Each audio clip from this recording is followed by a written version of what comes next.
అదే RTV app వార్తల్ని క్షణాల్లో చదివే అవకాశం ఉంటుంది. ఒక న్యూస్ పేపర్, ఒక టెలివిజన్ ఛానల్ మీ చేతుల్లో ఎప్పుడూ ఉంటాయి. రాష్ట్రంలో తెలుగుదేశం పార్టీకి ఇంత ఘన విజయాన్ని అందించిన రాష్ట్ర ప్రజలందరికీ, అలాగే కమలాపురం నియోజకవర్గంలో మమ్మల్ని కూడా పెద్ద ఎత్తు మెజార్టీతో గెలిపించిన కమలాపురం ప్రజలందరికీ ప్రతి ఒక్కరికి పేరు పేరున ధన్యవాదాలు తెలియజేస్తా ఉన్నా. మీ ఈ నమ్మకాన్ని తప్పకుండా నిలబెట్టుకుంటామని చెప్పి కూడా తెలియజేస్తా ఉన్నా. ఈ మార్పు ఇచ్చింది ప్రజలు. వాళ్ళు చెప్పిన మోసాలు నమ్మినారు. 19లో నమ్మి మోసపోయామని తెలుసుకొని అంతకంటే దారుణమైన రిజల్ట్ ఈరోజు ఇచ్చారు. దానికి గౌరవంగా ఒప్పుకోవాలా. పార్టీ అధ్యక్షుడు ఒప్పుకున్నాడు, గౌరవంగా ఒప్పుకున్నాడు. మేము చేసిన మేలు ఎక్కడో పొరపాటు జరిగిందని ఆయన ఒప్పుకున్నాడు. దాన్ని మేము చూసుకుంటామని ఆయన చెప్పాడు. కరెక్టే. ఇక్కడ మా ఎక్స్ఎమ్మెల్యే గారు కేవలం అంటే ఆయన ఎంత పరిణితి లేకుండా ఆలోచిస్తూ ఉన్నాడు. జనాలు తీర్పునిచ్చారు. ఆ తీర్పుని గౌరవంగా ఒప్పుకోవాలి. మేము చేసిన పొరపాట్లు ఉన్నా కూడా పోయినాయి కాబట్టి మళ్ళీ మేము సేవ చేస్తామని చెప్పి, అలాంటిది కాకుండా ఈవీఎంలు ట్యాంపరింగ్. పోయినసారి మీరు ఈవీఎంలు ట్యాంపరింగ్ చేసి గెలిచినారా? అలా చేసి ఉంటేనే ఆయనకి ఆలోచన వస్తుంది. లాస్ట్ టైం ఆయన చేసినట్టున్నాడు, అందుకనే ఈసారి మా మీద నిపంతాడు. మాకు అవసరం లేదు. ఒకవేళ లాస్ట్ టైం కూడా మీకు అలా వచ్చిన మెజారిటీ వచ్చింది కాబట్టే ఈసారి జనాలు ఇంకొంచిగా కసితో మిమ్మల్ని ఓడించడానికి ఇలా చేశారని అనుకుంటా ఉన్నాం. ఒకటి గుర్తించుకోండి రవీంద్రనాథ్ రెడ్డి గారు, మేము అంటే ఇన్ని రోజులు నాన్నగారు సేవ చేసినప్పుడు గెలుపుతో సంబంధం లేకుండా ప్రజలకు సేవ చేస్తూ వచ్చినారు. ఆ నమ్మకాన్ని చూసి మాకు ఓట్లేశారు. పార్టీ మీద నమ్మకంతో ఓట్లేశారు. ఇంకా నువ్వు ఈ మాటలు గౌరవంగా చెప్పడం ఆపుకుంటే నీకు గౌరవం దక్కుతుంది. లేకుంటే మీ పార్టీకి ఎలా గౌరవం దక్కలేదో, ఎలా గౌరవం లేని పరిస్థితికి మీరు వచ్చారో నీకు పూర్తిగా పర్సనల్గా కూడా అలాగే పోతుంది అని చెప్పి తెలియజేసుకుంటా ఉన్నాను. ఇప్పటికైనా మించిపోయింది ఏం లేదు. నువ్వు ఒప్పుకో, నువ్వు కలిసి పనిచేస్తానంటే మేము కలిసి ప్రజలు సేవ చేయడానికి తప్పకుండా ముందుంటాం. మీరు ఇలాగే తప్పుడు మాటలు, తప్పుడు ప్రచారాలు చేసుకుంటే మేము ఇట్లనే ఉంటామనంటే మీ విజ్ఞతకే వదిలేస్తున్నాం. జనాలు మళ్ళా 5 ఏళ్లకు ఓట్లు వస్తాయి. ఆ రోజుటికి మేమెంత సేవ చేసాం, మీరేం చేస్తారని చూసుకోండి. తప్పకుండా అవినీతి ఎక్కడెక్కడుందో తీస్తాం. అభివృద్ధి ఎంత చేశారో కూడా చూస్తాం. అభివృద్ధి నోటి మాటలతో చెప్పేది కదా, కనిపించాలి కదా. అక్కడ ఫలాంది చేసాం, డెవలప్మెంట్ లైవ్లో కనిపించాలి కదా. ఇప్పుడు వాళ్ళ ఇంట్లో డెవలప్మెంట్ అయితే బయటికి కనిపించదు, పబ్లిక్ కనిపిస్తుంది కదా. పబ్లిక్ ఏమేమి చేశారో చూస్తాము, పబ్లిక్ ఎంత డెవలప్ చేశారో చూస్తాము, దాంట్లో ఎంత అవినీతి జరిగిందో ప్రతి ఒక్కటి బయటికి తీస్తాము. అవినీతి ఒక డెవలప్మెంట్లోనే కాదు, అడుగడుగున అవినీతి జరిగింది. భూములు, గవర్నమెంట్ భూములు, ప్రభుత్వ భూములు అన్నీ దోచుకున్నారు. ప్రతి ఒక్కటి బయటికి తీస్తాం. అన్నీ ప్రిపేర్ అయి ఉన్నాయి లిస్టులు. ప్రజలు చాలామంది కంప్లైంట్ చేసినారు. వాళ్ళ ఇన్ని లిస్టు కూడా బయటికి తీసి ప్రతి ఒక్కటి కూడా బయట పెడతామని చెప్పి తెలియజేసుకుంటున్నాం. దాని మీద ప్రత్యేక దృష్టి సారిస్తామని కూడా తెలియజేస్తున్నాం.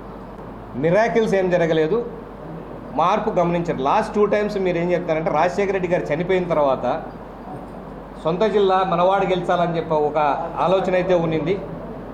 దానివల్ల ఆయన గెలవడం జరిగింది.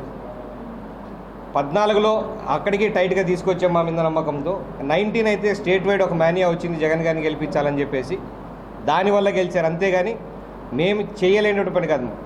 ఓడిపోయినా మేము జనాల్లో ఉన్నాం, ఓడిపోయినా పనులు చేశాం. అదే ఈరోజు మాకు సహాయపడింది. కడప జిల్లాలో జగన్ పక్క కాన్స్టిట్యున్సీలో జగన్ ఆనుకొని 3 మండలాలు ఉంటాయి. ఇన్ని ఆనుకొని ఉన్న వాళ్ళ ఇన్ఫ్లుయెన్స్ ఉన్న కమలాపురంలో ఇంత మెజారిటీ మాకు వచ్చిందనంటే పార్టీ యొక్క సిద్ధాంతాలు మాకు సహకరించాయి. మా నాన్నగారు చేసిన సేవలు ప్రజలు గుర్తించారని ఈ అన్నిటి రిజల్టే అంత మెజారిటీ వచ్చిందని చెప్పి అనుకుంటాను. అదే ఈయన కలగంటా ఉన్నాడు. ఒక అబద్ధపు ప్రపంచంలో బతికి ఆయనకు ఆ ఆలోచనలే వస్తాయి. ఎప్పుడు మోసం చేద్దామన్న ఆలోచనలు అతనికి ఆలోచనలు రాకుండా ఏమొస్తాయి? అవి తప్పు. ఇదే చెప్తున్నా కదా, లాస్ట్ టైం ఆయన ఇలా చేసినాడేమో కాబట్టి ఆయనకి ఈ ఆలోచన వస్తుందని అనుకుంటా ఉన్నా. అంతకు మించి ఏమీ లేదు. న్యాయంగా గెలిచాము. జనాలు మీరంటే ఈరోజు అందరికీ రిజల్ట్ వచ్చింది కాబట్టి ఈరోజు గత 3 ఏళ్ల నుంచి ఈ వ్యతిరేకత ప్రజల్లో ఉంది. అది అందరికీ తెలిసింది, వాళ్ళకి తెలియడానికి టైం పట్టింది. అందుకే నిన్న వాళ్ళ నాయకుడు ప్రెస్ మీట్ పెట్టినప్పుడు కూడా ఏమైపోయారు అనుకుంటున్నాడు. ఆయన మేలు చేశాడని అనుకుంటున్నాడు కానీ కీడు చేశారని అనుకోవడంలా. నీ దగ్గర 10 రూపాయలు తీసుకొని నీకు 5 రూపాయలు ఇస్తే తెలుసుకోలేరా? తెలుసుకున్నారు. అది ఆయన తెలియడం తెలుసుకోలేరులే, 10 రూపాయలు నేను 5 రూపాయలు దొబ్బేసి తెలుసుకోలేని అని అనుకున్నాడు. ఈరోజు తెలుసుకున్నారు వాళ్ళందరని మళ్ళీ ఆయనకు బోధపడి ఉంటారు.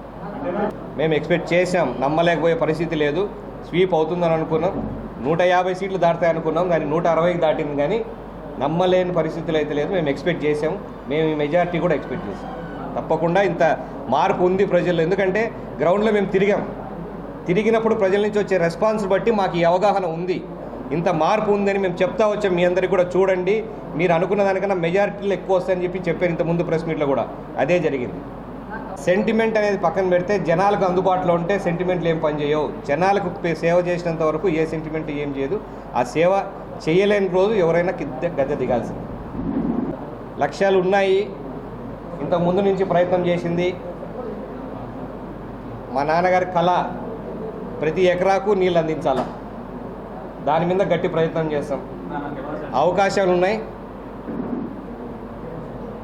సర్వరాయ సాగర్ రిజర్వాయర్ నింపి జిఎన్ఎస్ఎస్ కాలువ పూర్తి అయితే అక్కడి నుంచి పంట కాలువలు దొరికితే మా నియోజకవర్గంలో ప్రతి ఎకరాకు నీళ్ళు అందించే అవకాశం ఉంది. దాని మీద ఆయనకు ఖచ్చితమైన ప్రణాళికలు ఉన్నాయి, ఎలా చేయాలో మంచి ఐడియాలు ఉన్నాయి. దాని మీద దాన్నే మేము మళ్ళా మా అధ్యక్షుని దృష్టిలో పెట్టి, మా ముఖ్యమంత్రి గారు దృష్టిలో పెట్టి అవన్నీ ఈ కమలాపురానికి చేస్తామని చెప్పి తెలియజేసుకుంటా ఉన్నా. కొప్పర్తి ఇండస్ట్రీస్లో కూడా ఇండస్ట్రీస్ పెంచి యువతకు ఉద్యోగం, రైతుకు నీరు. రైల్వే బ్రిడ్జ్ అనేది 2019 నాటికి మేము బడ్జెట్లో పెట్టి శాంక్షన్ చేయించుకొచ్చాం. దాన్ని అప్రూవ్ చేయించింది తెలుగుదేశం ప్రభుత్వం. 5 ఏళ్లలో దాని మీద 3 సార్లు శంకుస్థాపన చేసుకుంటూ పోయాడు. కానీ దాని మీద శంకుస్థాపన కూడా మేము చేసాం అప్పుడు. దాని మీద మళ్ళా స్థాపన అని చేసాడే కానీ ఇంతవరకు పని మొదలు పెట్టలా. సిగ్గు లేకుండా ఈ బ్రిడ్జ్ చేయకపోతే నేను కమలాపురం ప్రజలు ఓట్లు అడగనన్నాడు, పోటీ చేయనన్నాడు, ఓట్లు అడగనన్నాడు. అయినా ఓట్లు అడిగాడు. నీకు ఓట్లు అడిగే అర్హత లేదని చెప్పి జనాలు అత్యధిక మెజార్టీ ఇవ్వడానికి అదొక ప్రధాన కారణం. కాబట్టి అది మేము పూర్తి చేస్తాం. మేము అనుకున్నది మేము తెచ్చిందే కాబట్టి మళ్ళీ తెలుగుదేశం ప్రభుత్వంలోనే పూర్తి చేస్తాం. దృష్టికి తప్పకుండా వచ్చే దాన్ని అండర్ గ్రౌండ్ డ్రైనేజ్ సిస్టమ్ తయారు చేసుకోవాలని ప్లాన్ చేసి అప్రూవ్ చేసుకొచ్చింది ఆయన. తెలియక కాదు, కమలాపురంకి అండర్ గ్రౌండ్ డ్రైనేజా దానికి అవసరం లేదు అని చెప్పి దాన్ని ఓపెన్ డ్రైనేజ్ చేయాలని చెప్పి దాని హైట్స్ పెంచి వాళ్ళకు ఎక్కడైతే డబ్బులు మిగులుతాయో ఆ విధంగా ప్రణాళికలు చేసుకొని అది పూర్తి చేయక ప్రతి ఒక్కరికి అప్పచెప్పి, ఎలా అంటే తాగునీరు మురికి నీరు కలిసిపోయే విధంగా, ట్యాపు తిప్పితే మురికి నీరు కలిసి వచ్చే అంత దారుణంగా ఇంప్లిమెంట్ చేయాలని చూశారు. అది కూడా 5 ఏళ్ళలో పూర్తి చేయాలి. అండర్ గ్రౌండ్ డ్రైనేజ్ మొత్తం అయిపోయి పని స్టార్ట్ అయిపోయే టైంలో గవర్నమెంట్ మారింది. దాన్ని పూర్తి చేయాల్సిన బాధ్యత తీసుకోకుండా దాన్ని ఎలాగ ఎస్టిమేట్స్ మార్చి ఓపెన్ అయిన అతనికి డబ్బులు ఎలా మిగులుతాయి చూసుకున్నాడు తప్పితే జనాల కోసం చూడలేదు. దాని కరెక్షన్స్ చేస్తాము. ప్రజలందరికీ మంచి రోడ్లు, మంచి డ్రైనేజీలు అందేంతవరకు కూడా కృషి చేస్తాం. ఖచ్చితంగా దాని మీద ఇస్తాం. ఒక చేపల చెరువుకే కాదు, భారతీయ సిమెంట్స్ కూడా ప్రత్యేకంగా పోతున్నాయి. పర్మిషన్స్ తీసుకో ఉండొచ్చు. ఆ పర్మిషన్స్ ఎలా తీసుకున్నారు, ఏ విధంగా పర్మిషన్స్ ఇచ్చారండి బయటికి తీస్తాము. దాంట్లో ఏమన్నా ఇల్లీగల్ థింగ్స్ ఉంటే మాత్రం ఖచ్చితంగా బయట పెట్టి దాని మీద యాక్షన్ కూడా తీసుకుంటామని చెప్పి తెలియజేసుకుంటాం. ఈ 5 ఏళ్లలో కొన్ని వేల మంది తెలుగుదేశం కార్యకర్తల మీద తప్పుడు కేసులు పెట్టారు. న్యాయపరంగానే పోరాడతాం. అవి తప్పు అని తెలిసినప్పుడు మాకు భయం లేదు. ఏ రోజుకైనా న్యాయం బయటపడుతుంది. న్యాయ వ్యవస్థ మీద మాకు నమ్మకం ఉంది. దాని మీద పోరాడతాం. ఇలాగ కోర్టులో ఉన్నాయి కాబట్టి మనం కోర్టులో తేల్చుకోవాల్సిందే. ఖచ్చితంగా ముందు ఏమన్నా తప్పుడు కేసులు పెట్టి అవి ఇంకా ఇన్వెస్టిగేషన్ స్టేజ్లో ఉంటే దాన్ని పరిశీలించి తప్పకుండా అందరికీ న్యాయం చేస్తామని చెప్పారు. వాళ్ళకి చేతనైంది అదొకటి, దానివల్లే ఓడిపోయారు. మాకు చేతనైంది చాలా. మాకు అభివృద్ధి ముఖ్యం, జనాల మేలు ముఖ్యం. వాటి మీద మేము దృష్టి సారిస్తాం. దాన్ని ఎట్లా పక్కా ప్రణాళికల్లో ఫర్దర్ ఒక 50 ఇయర్స్కి కమలాపురంకి ఏమేం కావాలా, ఎట్లా చేయాలన్న డెవలప్మెంట్ మీద ఆలోచించి నీట్గా డెసిషన్ తీసుకొని డెవలప్మెంట్ చేస్తాం. దాని మీదే కదన్నా మా మెయిన్ ఎజెండా, అదే కదా చెప్తున్నా నేను. దాన్ని తీసి పంట కాలువలు పోవాలి కంపల్సరీ. జిఎన్ఎస్ నుంచి 2 మండలాలకి, సర్వరాయ సాగర్ నుంచి ఒక 2 మండలాలకి, 3 మండలాలకి, సర్వరాయ సాగర్ నుంచి 3 మండలాలకి జిఎన్ఎస్ఎస్ కాలువ నుంచి వస్తుంది. జిఎన్ఎస్ఎస్ కాలువ నుంచే సెజ్జుకు కూడా వస్తాయి.